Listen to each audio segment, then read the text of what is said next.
Hola, ¿cómo están todos? Muy buenos días. En nombre de la Cámara de Comercio de Santiago, les doy la bienvenida a este webinar en donde vamos a conversar acerca de la ley REP, de la ley 20.920, de responsabilidad extendida del productor. Esta ley, que fue promulgada el año 2016, establece que todos los productores y importadores y comercializadores de ciertos productos prioritarios, bueno, tienen que hacerse cargo de estos productos hasta el fin de su vida útil.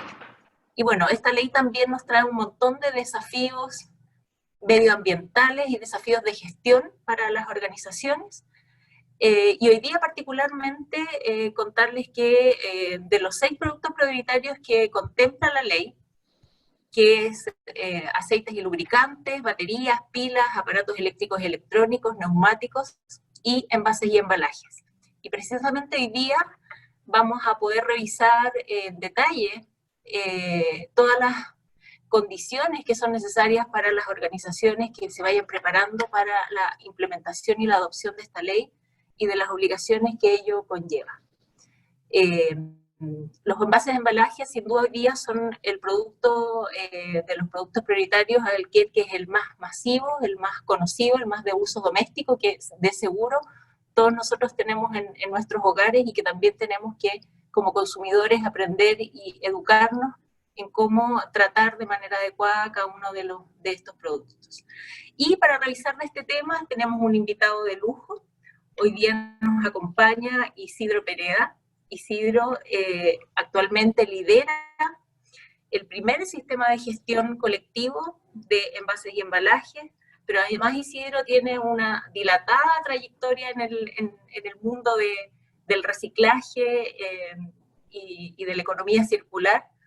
Tiene una vasta experiencia de más de 15 años en el sector, con experiencia en rubros como electricidad, packaging, gestión de residuos y asesorías medioambientales. La verdad es que es un lujo poder contar con Isidro en esta presentación, que nos va a poder, además de presentar, resolver inquietudes hacia el final de su ponencia. Así que también quisiera invitarles a que todas sus inquietudes y dudas que vayan teniendo durante esta sesión y este webinar, por favor las vayan consignando ahí en el chat, de tal manera de ojalá poder resolver todas las inquietudes en esta sesión.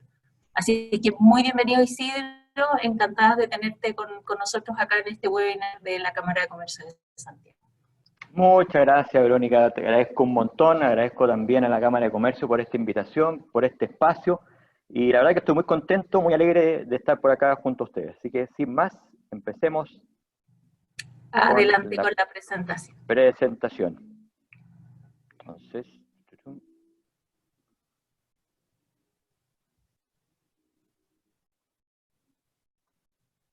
ya.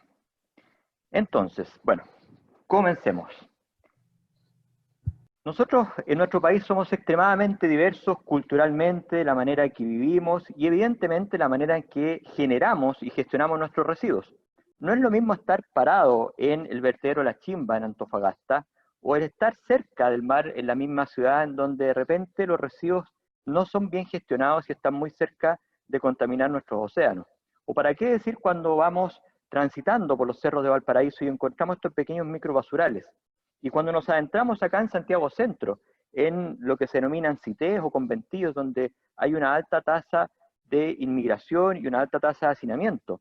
Lo mismo pasa con comunidades más vulnerables, en donde la gestión de residuos también pasa a un segundo orden respecto a otras prioridades que tienen. Algo también distinto es estar gestionando los residuos en estas grandes moles que existen en la estación central, en donde muchos miles de personas conviven en un lugar y en donde la gestión de residuos y la generación se hace en un solo punto.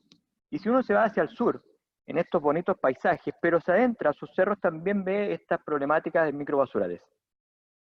Si uno revisa lo que hay en nuestra bolsa negra, la mitad más o menos son residuos orgánicos y el 20% son envases y embalajes, los cuales se generan principalmente acá en la región metropolitana, donde se concentra más o menos el 50% de lo que se genera en el país.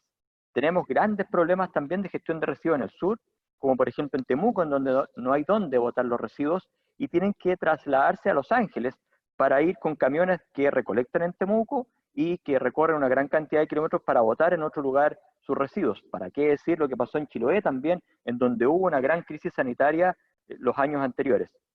Y ahí uno se pregunta, bueno, pero se supone que estamos reciclando. ¿Qué pasa con el reciclaje? El reciclaje hoy día, antes de la ley REP, está concentrado en estos 5 productos prioritarios. Los 3 primeros son recolectados por recicladores de base, los cuales posteriormente los venden. Las botellas de vidrio son recolectadas por las vidrieras en estas campanas que están dispuestas en distintas partes de la ciudad. Y el cartón para bebidas, o más conocidos por su marca propia acá en Chile, que es Tetra Pak, son recolectados en puntos limpios. Entonces vemos en nuestro país un popurrí de puntos verdes de distintas formas, puntos limpios ya sea privados, puntos limpios municipales, y lo que hacen los recicladores de base, como mencionaba anteriormente. ¿Qué pasa con todo esto? Solamente con toda esta gestión logramos que el 1,7% de nuestra bolsa negra sea reciclado. Y si nos adentramos a los envases y embalajes, vemos que solamente en el sector domiciliario estamos alrededor de un 12% de valorización, y ya si nos pasamos al sector no domiciliario, estamos alrededor de un 50%. Entonces, claramente, aquí tenemos algo que tenemos que resolver. Y uno se podría preguntar, bueno, ¿y ahora quién podrá ayudarnos? Lamentablemente, el Chapulín Colorado, que es un superhéroe mucho mejor que los de DC o los de Marvel, no viene a ayudarnos. Tampoco me voy a poner mi disfraz que tengo para Halloween de Chapulín, sino que lo que viene es la ley REP. ¿Y qué es lo que es la ley REP? La ley REP no es un instrumento, no es una ley que prohíba, es una ley que hace que exista un instrumento económico de gestión de residuos. Obliga, como decía Verónica, a que los productores de ciertos productos a organizar y financiar la gestión de residuos, derivados de los productos que comercializan en el país. Son 6 productos prioritarios, como mencionaba Vero, y nos vamos a centrar hoy día en envases y embalajes. Y aquí la pregunta principal es, ¿quién es el productor? Que es como preguntarse quién es el doctor. El productor no es el que fabrica el envase, no es el que fabrica una botella, el que fabrica un packaging, no. Es el que le pone algo adentro a este packaging para posteriormente venderlo. Entonces, desde ese punto de vista, es el envasador. Ese es el envasador chileno, es el productor. Pero también aquel que importa productos previamente envasados, ya sea para su comercialización posterior, por ejemplo, importo un whisky envasado y lo vendo acá en Chile porque soy un distribuidor, o bien traigo un producto envasado y lo uso para uso profesional. Esos son los productores que están contemplados en la ley REP, en específico para envases y embalajes. Luego existe el mercado consumidor y finalmente algo que va a empezar a tener una potencia súper relevante en este ecosistema, que son la parte de los gestores, con las empresas que valorizan, las que recolectan y las municipalidades. El principio fundamental de la ley REP es el que contamina paga. Y aquí nos metemos al decreto que está pronto a salir de Contraloría, esperamos que salga de aquí a final de año, y vemos que existen 2 grandes categorías, que son las domiciliarias y las no domiciliarias. Los residuos domiciliarios, que son los típicos que son regulados en otras partes del mundo, y en esta parte en particular nuestra ley, nuestra reglamentación está tomando también del principio los residuos no domiciliarios, que claramente estamos avanzando mucho más allá de lo que han avanzado otras legislaciones, como por ejemplo la española. En los residuos domiciliarios tenemos 5 subcategorías o materialidades: cartón y papeles, plásticos, metales, cartones para líquidos y vidrios, y en los no domiciliarios tenemos solamente estos 3 que aparecen acá abajo. Pero aparte de reglamentar y decir que esto van a ser las materialidades, hay obligaciones. Y una obligación fundamental que le impone el decreto a los productores es que exista una recolección casa a casa. Esto es extremadamente relevante porque nuestra experiencia como usuario hoy día es trasladarnos a un lugar que generalmente no está muy cerca para ir a dejar los residuos. Esto va a ir cambiando paulatinamente con el tiempo, desde un 10% de las viviendas del país hasta un 80% de las viviendas totales del país el año 12, que van a contar con recolección desde sus casas de residuos reciclables. Para llegar al año 2012 a metas que, como ustedes pueden ver acá, son extremadamente importantes y también ambiciosas, estamos hablando de, en promedio ponderado, de un 60% de metas de valorización, no de metas de recolección, metas de valorización. Es decir, si yo recojo un plástico que no es reciclable y no lo puedo reciclar, no me cuenta para la meta, me cuenta solamente al momento en que yo lo pueda reciclar. Estamos hablando de quintuplicar en 12 años lo que hoy día valorizamos hasta lo que vamos a valorizar el año 12. En paralelo, y para hacer que la cobertura, que es uno de los grandes desafíos de la ley REP, comience a operar de manera conjunta, junto con la regulación selectiva, es que aparecen que tenemos que además tener una cobertura de instalación de recepción y almacenamiento, más conocido como puntos limpios, que comienzan debutando con alrededor de 100 puntos para llegar al año 4 a 350 puntos operados por, en este caso, los productores que están afectados por la ley REP. Esto es el corazón del decreto, esto es la ley REP puesta ahora en funcionamiento. Recolección casa a casa, grandes metas de valorización y una cobertura regional, de manera que prácticamente en cada comuna del país exista una parte en donde vaya uno a depositar sus residuos para ser posteriormente reciclados. Uno se puede preguntar en este momento, bueno, pero ¿qué hace usted? ¿Por qué hace el sistema de gestión? ¿Por qué usted está acá hablándonos? Y ahí tenemos que empezar a preguntarnos que existen un montón de productos envasados. Comencemos con el vino, porque ya estamos recién saliendo de septiembre y porque el vino es bueno. Ya vemos que en el rubro del vino tenemos 3 packaging. O sea, ni siquiera en un rubro tan sencillo como el vino, que uno podría pensar que son puras botellas de vidrio, no. También hay envases de cartón para bebidas y también hay botellas que son plásticas. Ustedes me preguntarán, ¿qué vino se envasa a botellas plásticas? Bueno, ahí está el pipeño, que según lo que he leído, se prepara los terremotos para el 18, que parece que son muy buenos. Efectivamente, ya tenemos 3 tipos de packaging en el vino, y si vamos avanzando con otros rubros, con abarrotes, limpieza y aseo, belleza, licores, bebidas, dulces, electrónica y línea blanca, comida preparada, cecina, pollos y carnes y lácteos, por nombrar algunos, claramente vemos que a medida que uno va tomando conciencia de los productos que vienen envasados, se va dando cuenta de la complejidad de packaging que existe. Y efectivamente, la única cosa que tienen en común todo esto es que son generados de manera conjunta en nuestros hogares. Luego, los sistemas de gestión colectivo, ¿qué son? Primero, tenemos por un lado los productores afectos por la ley REP. Imaginémonos el productor 1, un productor que importa televisores y que los vende acá en Chile. El productor 2 es un productor que envasa arroz. El productor 3 es una viña que en este caso envasa vinos. Y el productor 4, imaginémonos que es un productor que envasa, por ejemplo, azúcar. Tenemos 4 productores totalmente distintos, rubros distintos, que tienen de alguna manera que contratar los gestores o las entidades que van a recolectar, que van a clasificar y que van a valorizar finalmente. Si evidentemente lo hacen uno a uno, esto sería un desastre, porque tenemos que ir, por ejemplo, a buscar a las casas. Y por eso es que aparece el sistema de gestión colectivo. Y el sistema de gestión colectivo está conformado por cada uno de estos productores. ¿Y qué es lo que hace el sistema de gestión colectivo? Que, como les digo, es una empresa aparte de los productores. No es ninguna empresa de los productores, pero tampoco es ningún gestor. Está como entre medio. ¿Por qué? Porque el sistema de gestión colectivo tiene que contratar mediante licitaciones abiertas a estos gestores para que hagan el trabajo. Es decir, es el que financia la gestión de los gestores, en este caso, valga la redundancia. Y posteriormente tenemos que indicarle al Ministerio de Medio Ambiente, respecto de todo lo que pusieron nuestros socios, de la sumatoria total por cada uno de los materiales, cuáles fueron las metas que logramos y cuáles fueron las obligaciones que también fueron cumplidas. Hoy día el sistema de gestión es un proyecto, y les voy a contar más adelante porque es un proyecto. Somos 3 personas, está Natalia Silva, que está a cargo de la gerencia técnica, con temas relevantes como el ecoetiquetado, tarifario y ecodiseño, y está Melissa Gómez más por el lado del vínculo con las municipalidades y también con estar a cargo de los pilotajes de ciertos pilotos que estamos haciendo hoy día, que les voy a contar más adelante. Los socios fundadores son estos que están acá. Nosotros partimos con 10 socios, que son 10 empresas que estaban en el gremio de AVE Chile, de alimentos y bebidas, que dijeron, nosotros tenemos que montar un sistema de gestión colectivo porque claramente tenemos una responsabilidad al respecto. Y así fue como en febrero del año anterior hicieron este sistema de gestión como proyecto y empezamos a invitar a otras industrias y la verdad que la invitación está abierta para todos. Y ahí es donde, por ejemplo, hoy día tenemos empresas como L'Oreal, Natura, Procter, que son de rubro mucho más de belleza, mucho más de cosmético. Tenemos AB InBev, que ya son cervezas Becker, que son bebidas alcohólicas.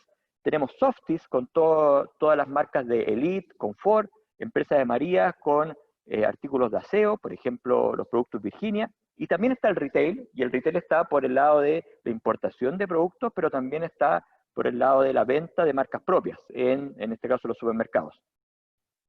Socios fundadores significa que son los socios que están echando a andar este sistema de gestión. Evidentemente estos sistemas de gestión son conformados en otras partes, por ejemplo en Francia, por 12.000, 10.000 empresas, que finalmente en conjunto se hacen cargo de cumplir las metas y obligaciones.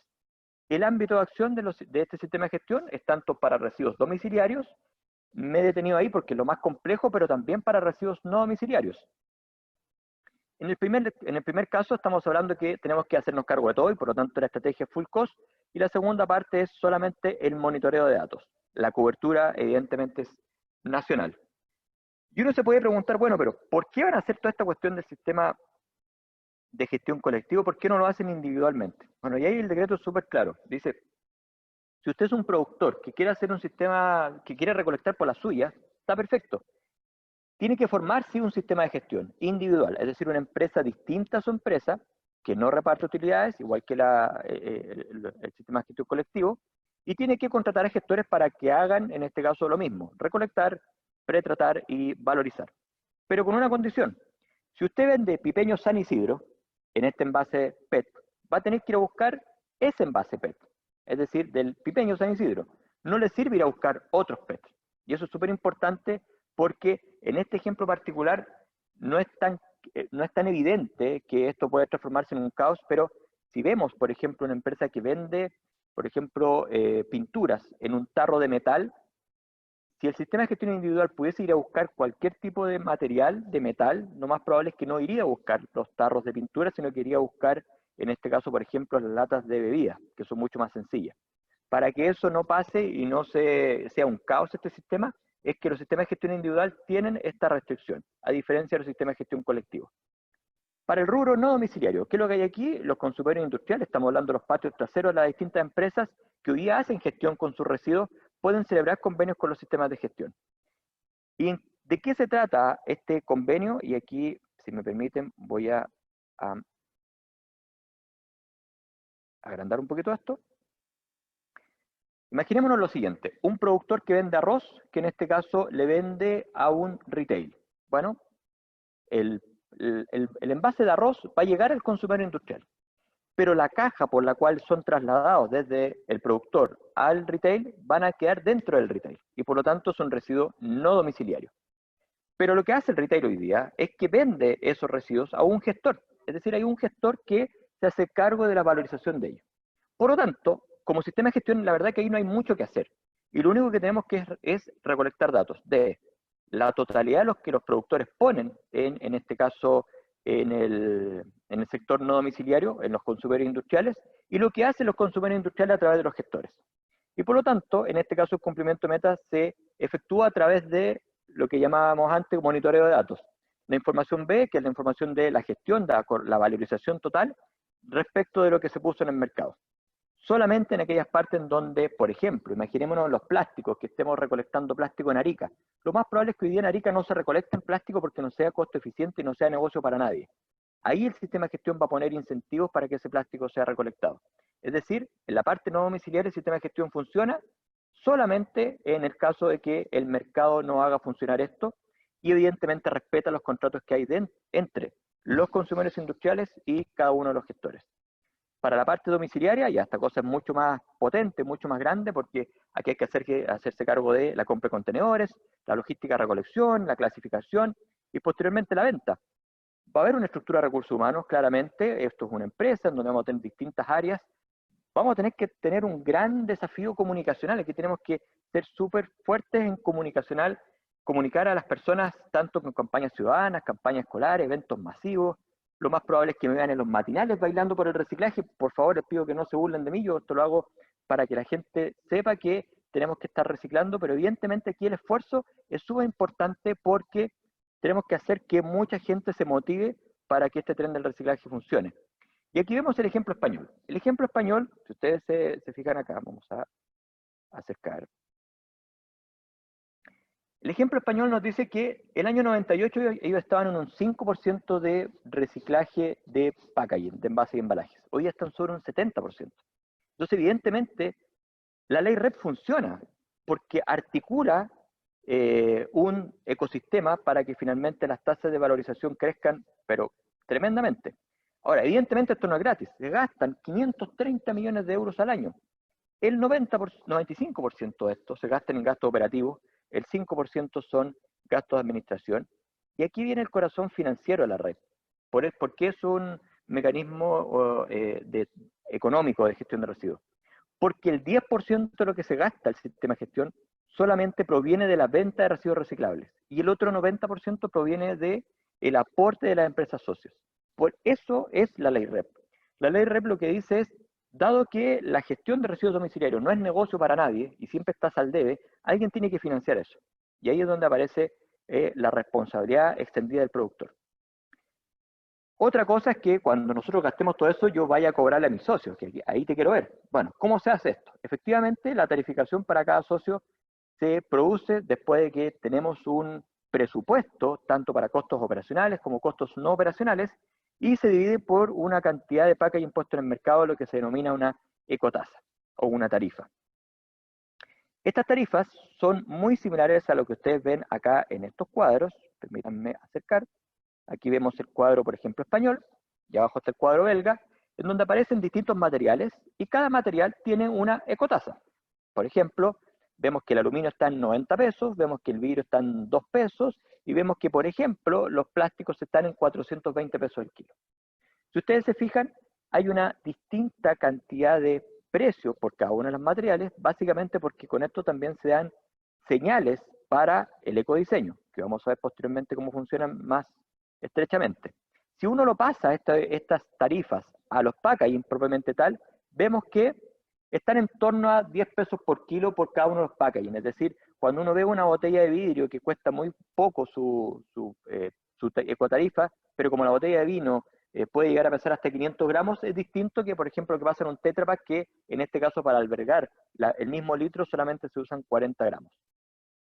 Pero aquí existe un concepto que nuestra reglamentación tiene y que esto recién está funcionando en Europa, particularmente en Francia, lo que se denomina ecomodulación. Así que atenti.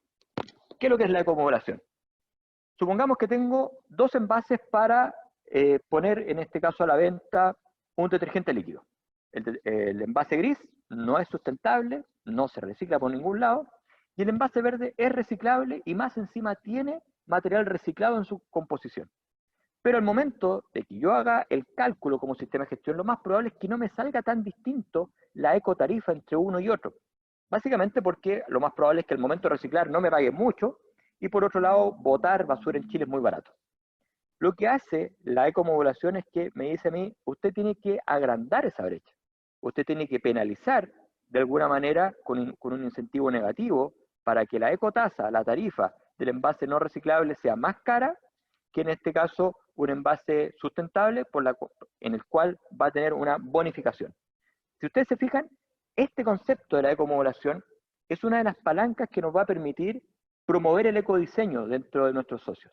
Porque le estamos diciendo, usted puede elegir cualquier packaging que usted quiera, pero como va a tener que pagar por su final de vida útil, nosotros le estamos dando señales claras que los packaging no reciclables van a ser más caros que los packaging reciclables.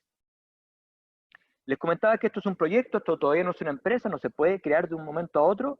¿Por qué? Porque tenemos que pasar, según lo que dice la ley REP, por el Tribunal de la Defensa de Libre Competencia, por la Fiscalía Nacional Económica, por el Ministerio de Justicia y también por la aprobación del Ministerio de Medio Ambiente.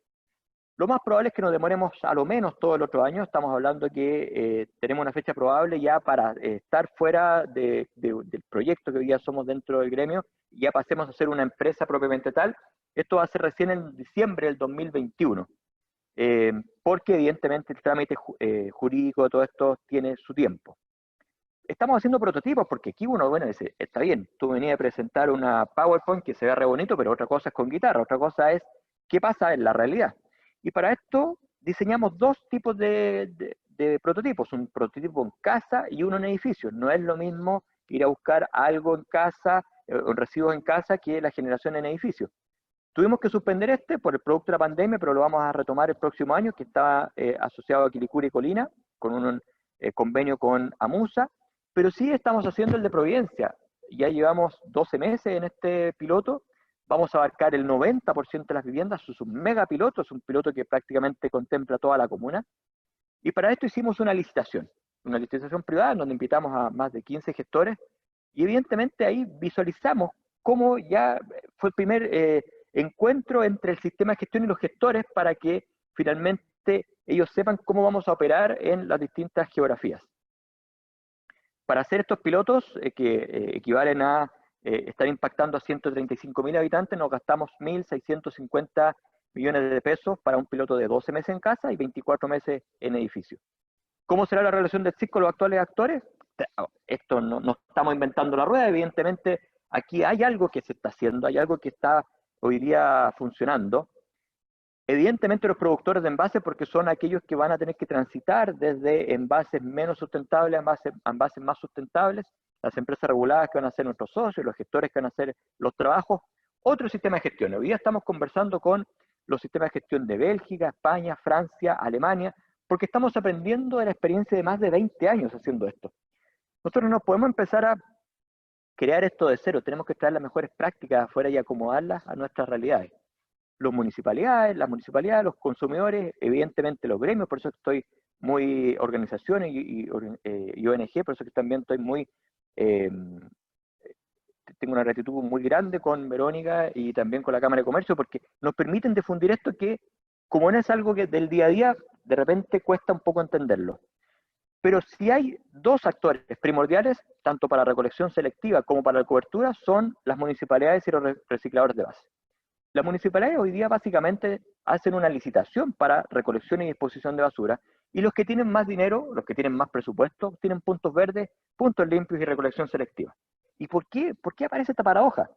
Porque botar basura, recolectar y disponer, cuesta más o menos 50 pesos por kilo.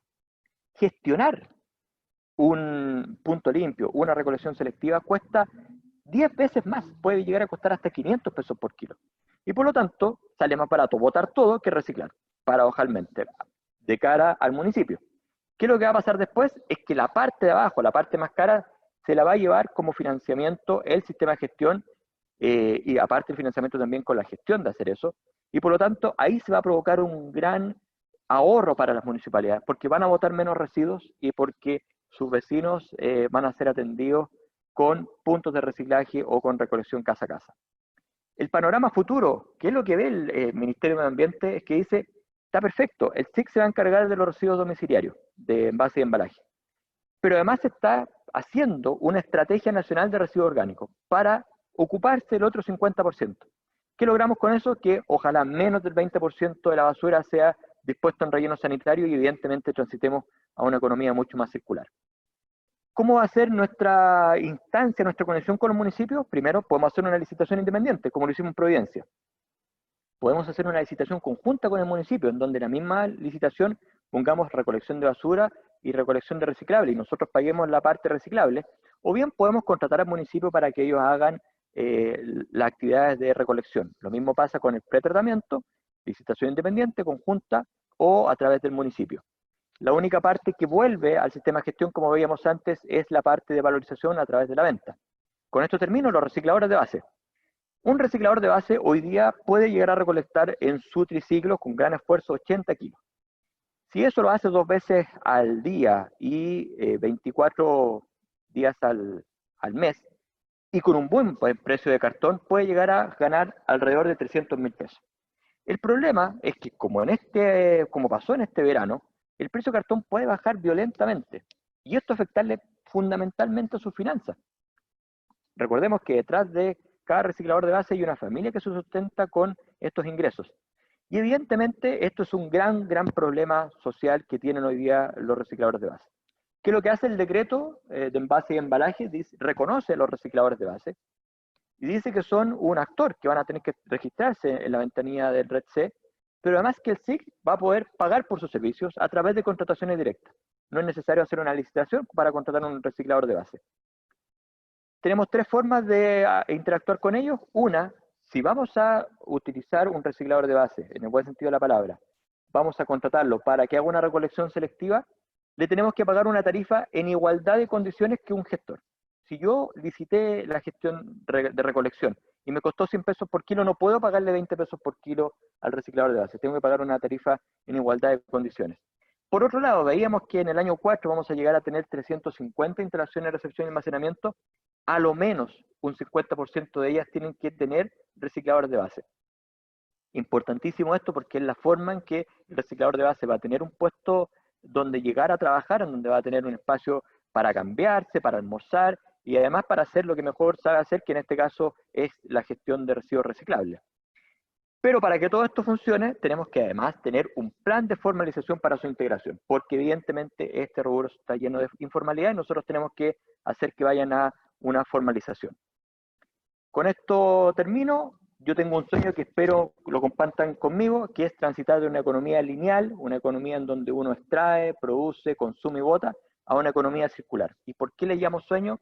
Porque al principio parecen imposibles, luego improbables, pero si nos comprometemos entre todos, créanme, se va a volver inevitable. Muchas gracias. Muchísimas gracias, Isidro, por tu presentación. Efectivamente, por ahora se ven como una tremenda ambición climática de nuestro país de ir mejorando los aspectos ambientales. Vemos que en un ámbito más grande, más amplio, hoy día el cambio climático y el hacerse cargo de los impactos ambientales también es un factor relevante para el futuro de nuestro país, de la economía y del mundo. Así es que este es un grano de arena, la economía circular y el manejo adecuado de los residuos es una contribución para esas metas que son mucho más ambiciosas en materia ambiental. Pero efectivamente hay un tremendo aprendizaje y un camino largo que seguramente tienen que transitar las organizaciones para poder adoptar de manera temprana y de manera adecuada todas las obligaciones que impone esta regulación. Como tú bien decías, ya estamos en una etapa, en el último proceso legislativo del reglamento de envases y embalajes. Las metas probablemente van a ser las que ya están definidas en este reglamento, podrían variar, pero tal vez muy poco. Sin embargo, yo creo que hoy día, más allá de las 25 empresas fundadoras del sistema integrado de gestión que tú estás liderando, son muchas, son miles las empresas que hoy día comercializan en Chile envases y embalajes y que están afectas a esta ley y que es importante que se vayan interiorizando y también adoptando internamente procesos que les permitan de alguna manera, partiendo por saber cuánto es lo que colocan en el mercado, ¿no? Ese es el desde, porque a partir de eso se van a establecer las metas que cada organización va a tener. Y aquí ya empezaron a aparecer un montón de preguntas, Isidro. Muchas felicitaciones también por tu ponencia. Y vamos a partir con una consulta que era la primera que ingresó al chat, que tenía que ver con si es que van a existir alguna modulación de las tarifas de valorización.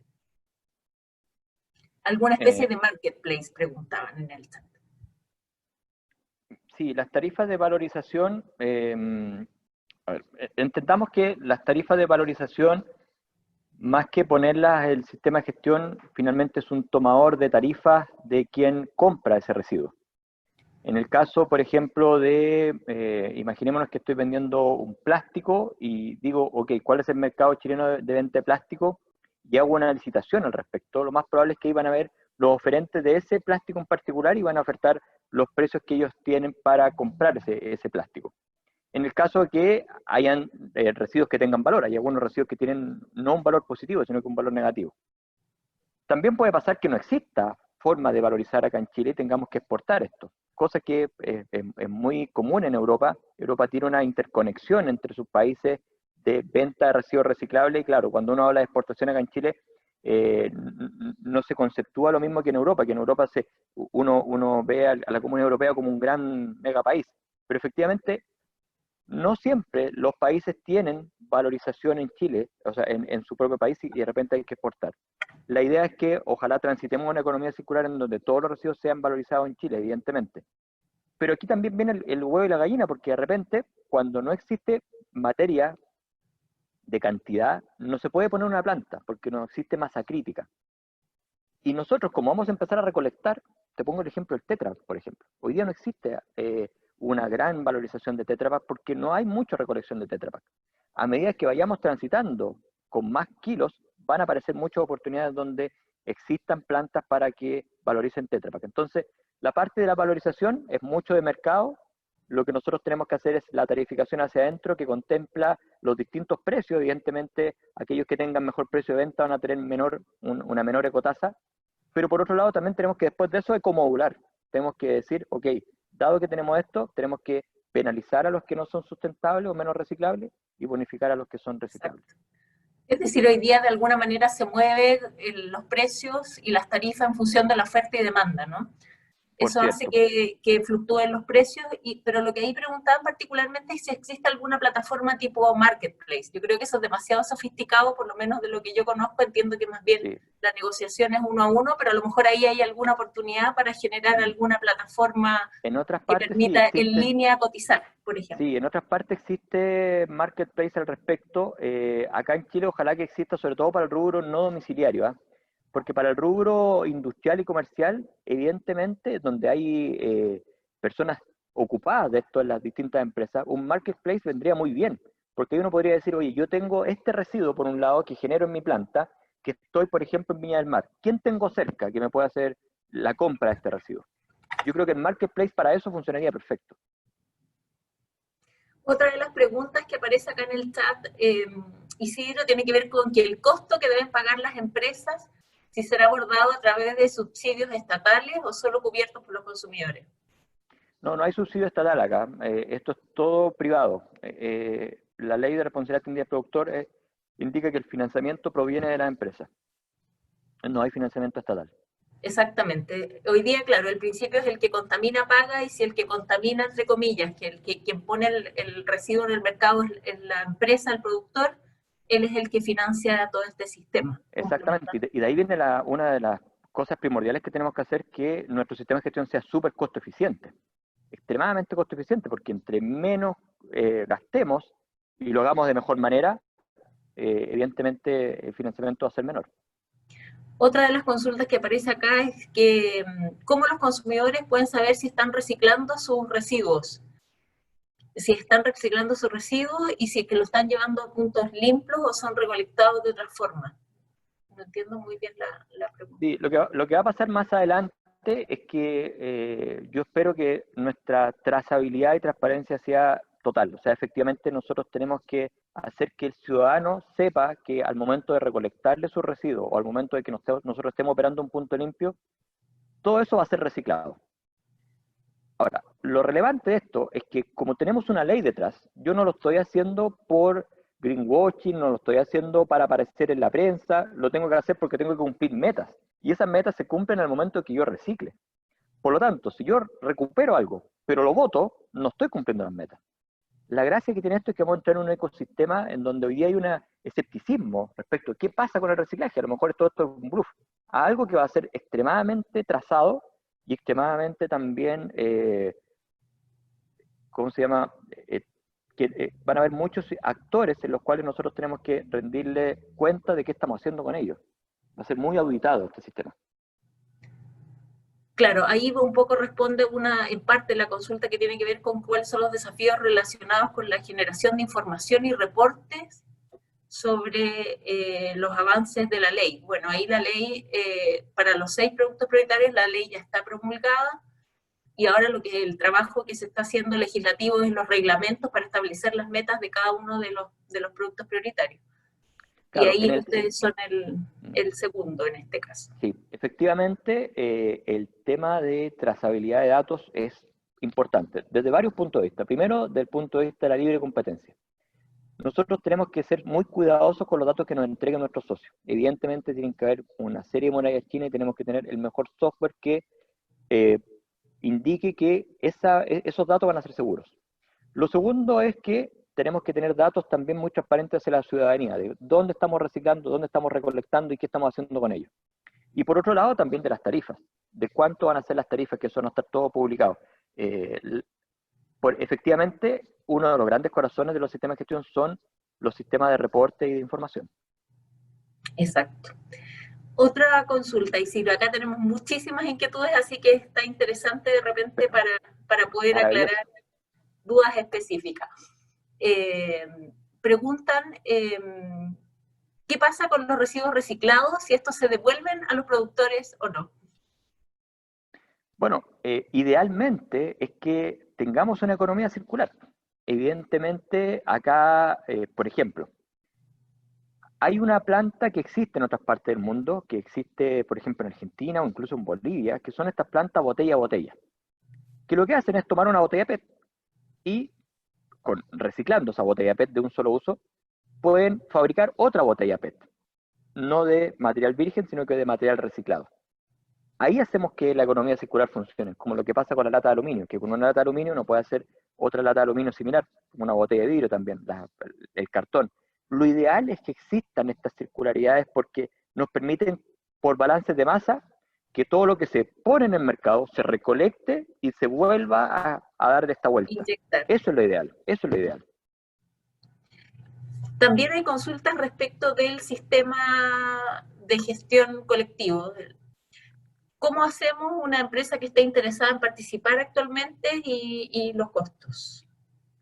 Se contacten conmigo, así el típico por inbox, no, se contacten No. conmigo y evidentemente aquí hay dos tipos de socios, están los socios fundadores, que son los que están poniendo dinero para que este proyecto salga adelante, y están los socios activos, que son los miles de socios que van a entrar el año 2022, ahí paso el dato de inmediato. Un socio tiene que entrar, esto parte el 2023, por lo tanto los socios que quieran estar con nosotros tienen que entrar el 2022 y ahí va a haber una tabla de tarifa en donde va a decir, mira, según lo que ustedes ponen en el mercado, estos van a ser tus costos porque el primer año estas son las metas. Y así van a ir aumentando en adelante porque las metas son cada vez mayores. El año 2022, ahí sí que tienen que entrar prácticamente todos los que quieran trabajar con nosotros para dar cumplimiento a la ley REP. Hoy día está la posibilidad de ser o no socio fundador, que finalmente son los que financian esto antes de que comience la ley REP. Las tarifas son iguales para un socio fundador que un socio activo, ¿eh? Eso no hay diferencia en eso. Muchas gracias. Y a propósito del establecimiento de metas y del inicio del sistema de gestión, preguntan cuándo será el año 1. Vale decir, El cuando año entre 1, en vigencia la... tal cual. Nosotros esperábamos que el decreto estuviese ahora listo en octubre de este año y por lo tanto la ley REP comenzaría en mayo del 2023. Son 30 meses. ¿Ah? Si está listo en diciembre de este año, vamos a tener que empezar en junio del 2023. Todo señala que el año 2023 es el año 1, ¿ya? O sea, no es antes del 2023. Ahora, ¿qué mes del 2023? Va a depender de cuándo salga el decreto desde Contraloría. Es decir, una vez que se publica en el diario oficial, contamos 30 meses y ese sería el día 1 del año 1. Tal cual. ¿Sí? Sí. Perfecto. Muchas gracias, Isidro. También tenemos acá, preguntan que cómo está estructurado el sistema de control del sistema de gestión respecto de la trazabilidad de la producción y la recolección para determinar de forma eficiente la ecotasa. Bueno, evidentemente aquí existen un montón de formas de hacer esto. A ver, desde ya los camiones que recolectan tienen que tener un rastreo satelital para ver dónde se está pasando. La gracia de eso es que tú también vas a saber, inclusive, cuándo va a pasar por tu casa. O sea, si imaginémonos que tenemos rastreo satelital en todos los camiones y podemos hacer una aplicación en donde le indique al ciudadano dónde está el camión que pronto va a pasar por tu casa, ya eso es una ganancia desde el punto de vista de cómo el consumidor o el ciudadano va a percibir el reciclaje. Lo segundo es que inclusive se pueden poner en los contenedores sensores para que detecten cuántos son los kilos que tiene el contenedor o al momento de pesarlos también señale cuánto fue lo que se generó por cada una de las partes. Nosotros estamos probando algo así en Providencia, en la zona 3 estamos probando esa tecnología para visualizar cómo es la recolección cada uno de los puntos, cuántos kilos se están generando en cada uno de los puntos. Esto va después a una planta de clasificación o pretratamiento. En esa planta lo que existe son balances de masa en donde entran una determinada cantidad de camiones con determinada cantidad de kilos que se pesan en la balanza y posteriormente existe una salida que son desde los productos que se reciclan, es decir, todos los fardos que salen de los distintos productos y también el producto de descarte. Ese es el balance de masa final en donde uno dice, mira, de lo que recogí yo pude recolectar y clasificar y valorizar esta cantidad de residuos reciclables. Perfecto. También nos preguntan, Isidro, ¿qué pasa con los envases de otros productos prioritarios, tales como los equipos eléctricos, electrónicos, juguetes, etcétera, y con otros materiales que no son considerados como prioritarios hoy día? Me imagino que envases de textiles, marketing y otras cosas. Sí, en el caso de un envase que la reglamentación dice que cualquier empresa que ponga más de 300 kilos al año de packaging, porque vende sus productos envasados, va a estar afecta a la ley REP. 300 kilos es el mínimo de packaging que uno ya de ahí para adelante está afecto. No están afecto tampoco las microempresas. Esas son las dos cosas. Si uno es microempresa no está afecto, y si uno pone menos de 300 kilos al año, tampoco está afecto. Claro. Ya, sí, perdón. Bueno, No, dime nomás. dele nomás. Es que me perdí por el lado. ¿Cuál era la pregunta, perdón? No, ¿qué pasaba con los envases y embalajes de otros Ya, ahora productos? sí. Sí. Entonces, efectivamente, cuando uno envasa un juguete, eso también es un embalaje. Es decir, los importadores de juguete o de artículos, por ejemplo, como, no sé, ¿cómo se llama esto? Un auricular, todo eso está afecto por la ley REP. Todos esos productores que son importadores están afectos por la ley REP.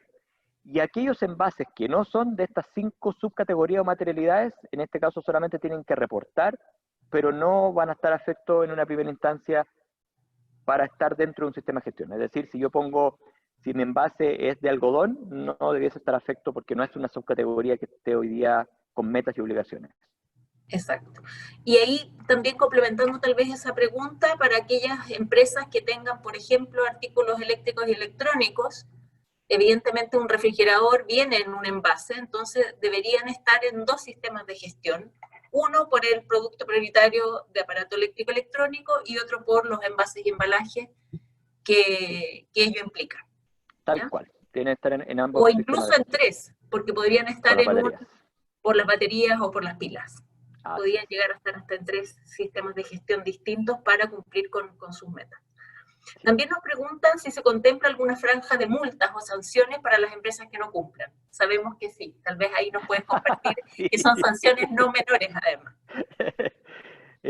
La ley REP está hecha para que se cumpla, porque aquí uno puede sacar la cuenta, nada, pero ya, saquemos la cuenta, a ver, ¿cuánto me cuesta la multa? Bueno, va entre 4 y 8 millones de dólares la multa, anualmente. Entonces, efectivamente, ante ese tamaño de multa, las condicionantes para que esto se haga son totales.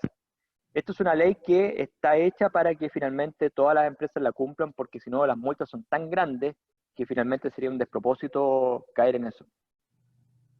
Nos preguntan también que cómo el sistema de gestión corrobora que una empresa está declarando adecuadamente el peso de sus embalajes. Porque Oye, tú qué buen podrías punto, subvaluarlo.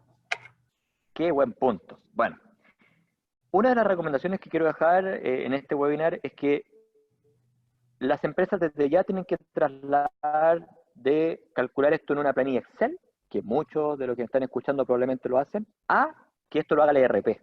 Tenemos que poblar el ERP con cada uno de los SKU, con cada uno de los tipos de productos que estamos vendiendo, para que señale el tipo de material que tiene. ¿Por qué? Porque es la única forma robusta de que esto funcione.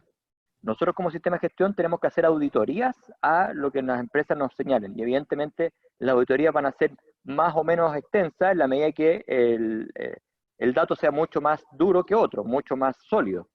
Y por lo tanto, cosas que ya estamos haciendo con nuestros socios fundadores, estamos haciendo auditorías que tienen que ver, por ejemplo, con balance de masa de cuánto paga en compra, de cuáles son las principales, el 80-20 de los SKU que venden. Claramente el sistema de gestión tiene que procurar y preocuparse porque todos los socios nos indiquen la verdadera cantidad de material que ponen en el mercado. También nos preguntan, Isidro, cómo es el cálculo del tarifario, cómo el SIC calcula sus tarifas y cómo determina esta ecotasa, o lo determina como quieren, o existe algún benchmark que permita comparar, que permita compartir los gastos del sistema. Eso es una buena pregunta. Aquí teníamos dos formas. Uno es que yo saliera con una planillita Excel por mi lado y dijera, mira, estas son las tarifas y estas van a ser la metodología. Lo que quisimos hacer fue, primero, un estudio internacional para visualizar cuál ha sido la forma en que hoy día se tarifica en Europa, y estamos hoy día investigando 4 países. Estamos haciendo un estudio internacional de 4 países, en donde vamos a traer cómo han sido las tarifas desde un comienzo hasta el final, en términos de cómo las han calculado y cuáles han sido los aprendizajes respecto a las distintas formas de costeo que tienen. Posteriormente a eso, que vamos a tener un input muy importante, vamos a contratar una asesoría de una empresa consultora que se dedica a tarifario nacional. Por ejemplo, en el rubro electricidad, por ejemplo, las tarifas son extremadamente complejas y tienen que tener, evidentemente, un expertise primordial en eso. Aquí nosotros queremos hacer lo mismo, traer las mejores prácticas y hacer que alguien que se dedica a tarifar nos haga, en virtud de las mejores prácticas y de cómo es nuestra realidad chilena, armar estas tarifas para que todos seamos súper claros que así van a ser, y esto no es un invento de nadie, sino que hicimos un benchmark como había que hacerlo. Muchas gracias, Isidro. Aquí también, ya finalizando con las preguntas, nos dicen quién es el responsable de un envase que se transforma en residuo, la empresa que produce el envase o la que lo utiliza para proteger. Eso ya lo resolviste, lo comentaste al principio, pero puede que se haya conectado un poquito después. Solo sí, son los envasadores, es decir, si hay una empresa que fabrica botellas, esa empresa no tiene repercusión en la ley REP, solamente el que utiliza esa botella y le mete un líquido adentro y lo vende. Ese sí, ese es el envasador, ese es el productor. Lo que pasa es que, por eso que señalaba en esa parte de mi presentación, cuando uno habla de productor, uno se imagina el que produce el envase, no, es el que envasa, en realidad es el envasador. O el dueño de la mercancía envasada, quien comercializa la mercancía envasada. Sí. También hay alguien aquí que vive en La Reina y quiere saber cuándo comienzan la recolección domiciliaria por comuna. ¿A qué hora empiezan por acá? Bueno, sí. El año 2023 nosotros tenemos que abordar el 10% de las viviendas totales del país, y para eso tenemos que señalar con cuáles comunas vamos a partir.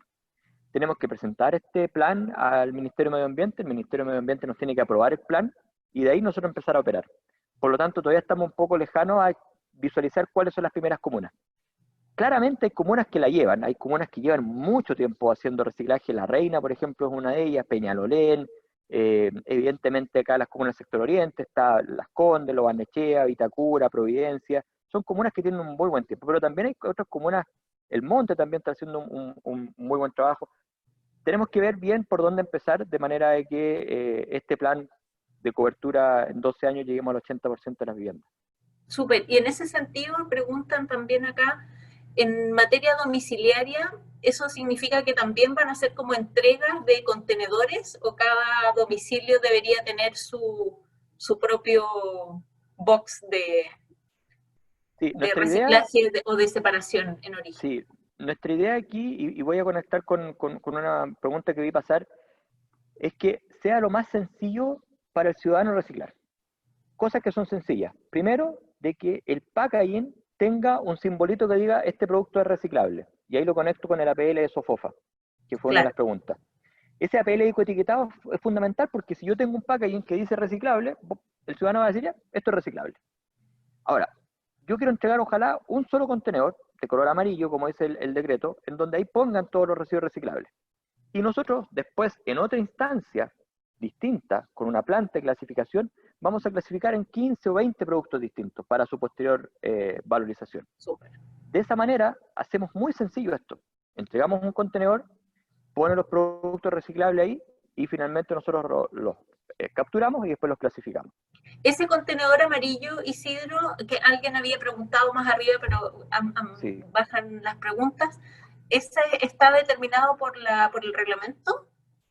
Así es, tiene que ser, pueden ser bolsas o contenedores amarillos, está determinado por el reglamento. Nuestra intención es que sean más contenedores que bolsas, aun cuando la experiencia internacional dice que la bolsa transparente es lo más fácil para distinguir quién recicla bien, quién recicla mal.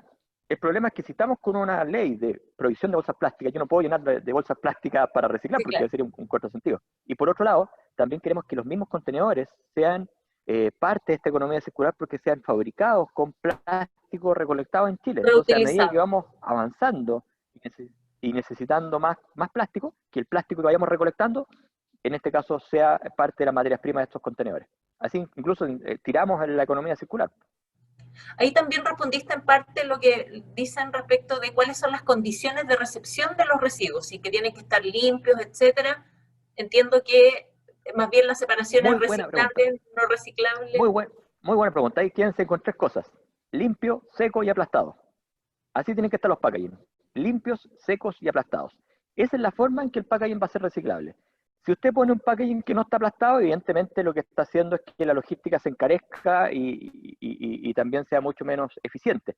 Si el packaging no está limpio, esto contamina el resto. Y por lo tanto, el tema de limpio, seco, porque no tiene que tener líquidos, imaginémonos un envase Tetra Pak con líquido dentro, no tiene que tener líquidos, tiene que estar limpio y tiene que estar aplastado. Si esas tres cosas se cumplen y los envases que están en este contenedor amarillo, todos son reciclables, créanme que la vamos a romper. Impecable.